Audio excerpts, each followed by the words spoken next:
இந்திய முன்னாள் cricket legend MS Dhoni இன்றைக்கி தன்னுடைய 44 பிறந்தநாளை கொண்டாடுறாரு. 2004 to 2019 வரைக்குமே எம்எஸ் தோனி மொத்தமாக 90 T20, 98 டெஸ்ட் போட்டி, 350 ஒரு நாள் என மொத்தமாக 17,226 ரன்னு அடிச்சிருக்காரு.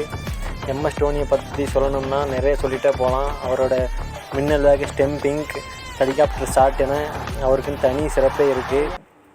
எம்எஸ் தோனி கேப்டன் கூல்னு அழைக்கப்படுறாரு. அவருக்கு விக்கெட்டான நிலைமையில் கூலாக பல முடிவுகள் எடுப்பார். அது மட்டும் இல்லாமல் ஐபிஎல்லில் சென்னை சூப்பர் கிங்ஸ் அணிக்காக 5 முறை சாம்பியன் பட்டத்தை வாங்கி கொடுத்துருக்காரு.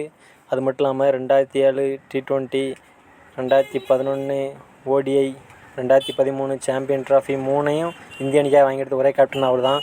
இன்றைக்கி அவர் ராஞ்சியில் தனது நண்பர்களோட பர்த்டேவே சிறப்பாக கொண்டாடியிருக்காரு.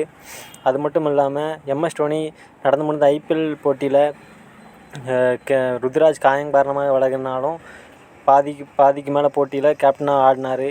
ஆனாலும் கடைசி இடத்த தான் சென்னை சூப்பர் கிங்ஸ் பிடிச்சது. அடுத்த ஐபிஎல் போட்டியில் மீண்டும் தோனி களமிறங்கி சிறப்பாக ஆடுவாரான்னு வெயிட் பண்ணி பார்க்கலாம்.